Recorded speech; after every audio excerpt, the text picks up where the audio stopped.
Does it feel that way to you? Yes, Stephen, it's been like that for a while.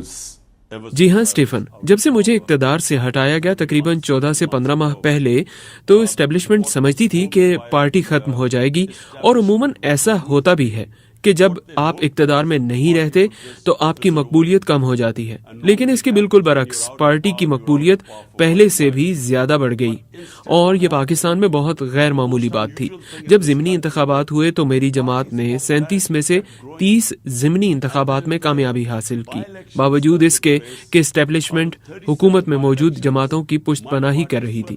تو جب یہ مجھے game سے knock out کرنے میں ناکام ہو گئے تو مجھ پر 2 بار قاتلانہ حملے بھی ہوئے، اور اس کے علاوہ اب تک مجھ پر کیے گئے مقدمات کی تعداد 200 کے قریب ہو گئی ہے، اور میں ڈبل سینچری بنانے کے قریب ہوں، اور یہ تمام کوششیں اس لیے ہیں کہ یہ مجھے جیل میں ڈال سکیں یا مجھے نااہل کروا سکیں یا میرے خلاف یہ دونوں کام کر سکیں۔ And the whole attempt is to either imprison me or disqualify me or both. Yeah, you talk about being knocked out of the game. آپ گیم سے باہر کیے جانے کی بات کر رہے ہیں، اور آپ کے خلاف تقریباً 200 کیسز ہیں، جن میں سے ایک آفیشل گفٹس کے غلط استعمال، اس کے علاوہ توہین الیکشن کمیشن کا کیس، اس کے علاوہ بغاوت، بلاسفیمی، اور یہاں تک کہ ایک قتل کے مقدمے میں بھی آپ نامزد ہیں۔ But then there are others which include, as I understand it, sedition, blasphemy, and one case which even alleges you were involved. تو یہ بہت پیچیدہ اور مشکل صورتحال ہے، اور اگر دیکھا جائے تو آپ کے پاس تو کسی اور چیز کا وقت بھی نہیں۔ You don't have time for anything else. Well, you forgot to mention there are about 60 or 70. آپ یہ بتانا بھول گئے کہ میرے اوپر تقریباً 60 سے 70 دہشت گردی کے مقدمات بھی ہیں۔ میرا تمام وقت ایک عدالت سے دوسری عدالت کے چکر کاٹنے میں گزر جاتا ہے۔ 2 مہینے کے دوران میں نے 335 عدالتی پیشیاں بھگتی ہیں، اور میری قانونی ٹیم بھی ایک کے بعد ایک کیس میں میرے دفاع میں مصروف رہتی ہیں، لیکن بات یہ ہے کہ یہ تمام بوگس اور جعلی کیسز ہیں، اور ان میں سے کچھ نہیں نکلنا، اور اب یہ فوجی عدالتوں کی تیاری کر چکے ہیں، اور اب یہ معاملہ سپریم کورٹ میں ہے کہ وہ فوجی عدالتوں کے لیے اجازت دیتی ہے کہ نہیں، اور ان فوجی عدالتوں کے قیام کا مقصد ہی مجھے سزا دلوانا ہے۔ And the objective of the military court is that there I certainly will be sentenced. Would you accept that? کیا آپ یہ قبول کریں گے کہ آپ نے ماضی قریب میں کئی سنگین غلطیاں کی ہیں؟ شاید ان میں سے سب سے سنگین غلطی پچھلے سال آپ کے اقتدار سے بے دخل ہونے کے بعد ایک خاص ماحول کو بڑھاوا دینا تھا، وہ ماحول جس میں آپ نے فوج کے خلاف دشمنی کی حوصلہ افزائی کی، In which you encouraged hostility. اور جب آپ کو اس سال مئی میں گرفتار کیا گیا تو آپ کے حامیوں نے فوری طور پر پرتشدد مظاہرے کیے اور سڑکوں پر نکل کر فوجی اہداف اور ایک سینئر جنرل کے گھر کو نشانہ بنایا۔ Took to the streets in violent protest, which included violence directed against military targets, including کیا وہ آپ کے لوگ نہیں تھے جو آپ کی بیان بازی کے نتیجے میں ایسا کر رہے تھے؟ people responding to your rhetoric. Well, Stephen, let me just answer this one by one. Number one. ٹھیک ہے اسٹیفن، مجھے صرف ایک ایک کر کے جواب دینے دیں۔ نمبر 1، میرے 27 برس کی سیاست میں کیا میں نے کبھی کسی کو تشدد کرنے کو کہا ہے؟ کبھی نہیں۔ ہمارے تمام احتجاج آئین کے اندر رہتے ہوئے پرامن رہے ہیں۔ احتجاج کی اجازت تو ہمیں آئین نے دی ہے۔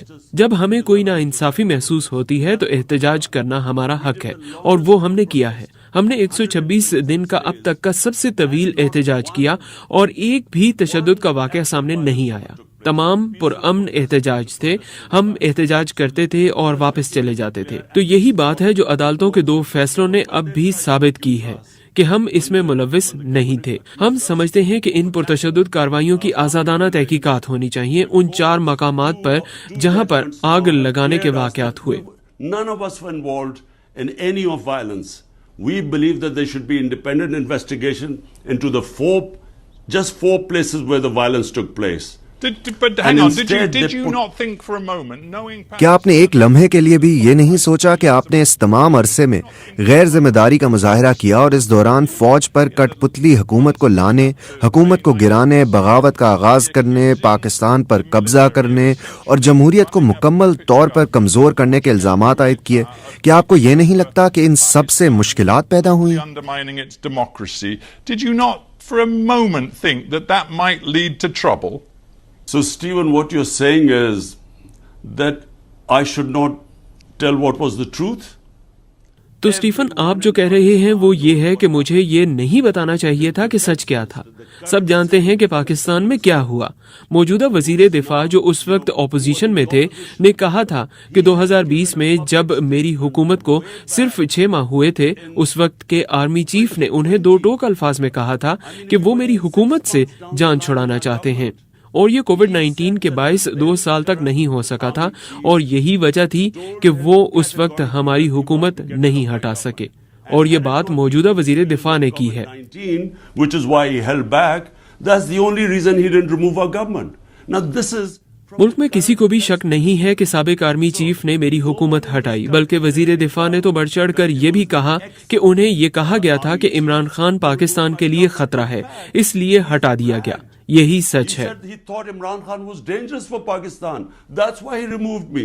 So this is just a fact. Well, no one. I talked about karma. Yeah, I talked about karma before. The truth is, you rode. میں نے پہلے کارما کے بارے میں بات کی تھی. سچ تو یہ ہے کہ آپ فوجی حمایت کا سہارا لے کر اقتدار میں آئے. 2018 کے انتخاب میں آپ نے اس ٹائیگر پر خود سواری کی تھی. اس وقت آپ فوج کے قریب تھے. آپ کے اقتدار کے ابتدائی برس میں انٹیلیجنس سروسز اور فوج سے آپ قریب تھے، اور جب آپ سے وہ الگ ہوئے تب اچانک آپ نے فیصلہ کیا کہ آپ سیاست میں فوجی مداخلت نہیں چاہتے.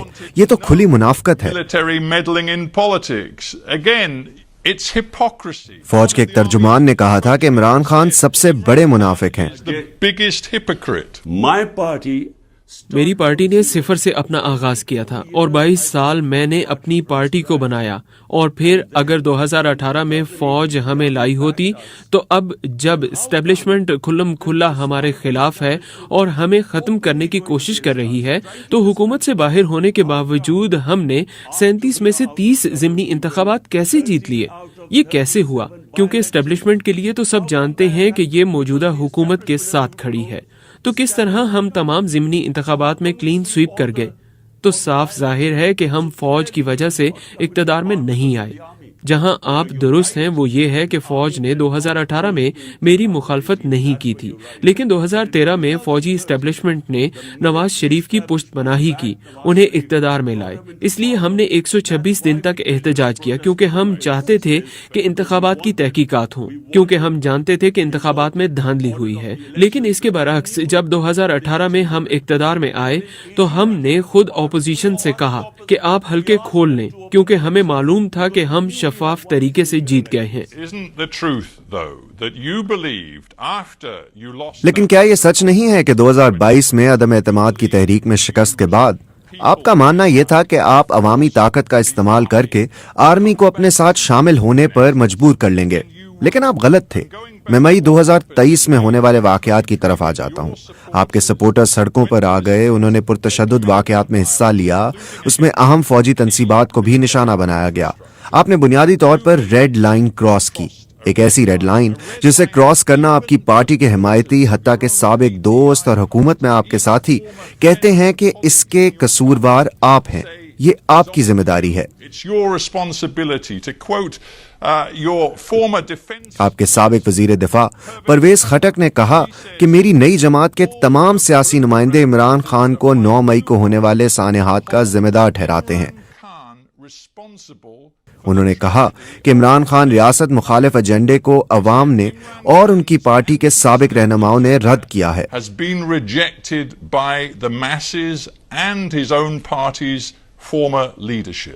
Now, Stephen, let me answer this question because it's very important. Stephen مجھے اس سوال کا جواب دینے دیں کیونکہ یہ بہت اہم ہے. 9 مئی کو کیا ہوا؟ 9 مئی کو میں اسلام آباد ہائی کورٹ کے احاطے میں بیٹھا ہوا تھا. میں متعدد مقدمات میں ضمانت پر تھا. میرے اوپر کوئی کیس نہیں تھا. مجھ پر پولیس نے نہیں، کمانڈوز نے حملہ کیا. اس کے مناظر پوری دنیا میں پھیل گئے. مجھ پر حملہ ہوا اور میرے سیکیورٹی گارڈز کے ساتھ مار پیٹ ہوئی اور مجھے وہاں سے اغوا کر لیا گیا تھا، جسے سپریم کورٹ نے غیر قانونی اور غیر آئینی قرار دیا. تو آپ کا کیا خیال ہے کہ میرے سپورٹرز کیا کرتے؟ جب انہوں نے دیکھا کہ مجھے کمانڈوز اٹھا کر لے جا رہے ہیں، کیا اس پر کوئی احتجاج نہیں ہونا تھا؟ یاد کریں جب مجھے گولی لگی تھی اور میرے 12 دیگر ساتھی زخمی ہوئے تھے اور ایک شخص ہلاک ہوا تھا، اس کے باوجود جلاؤ گھیراؤ نہیں ہوا تھا.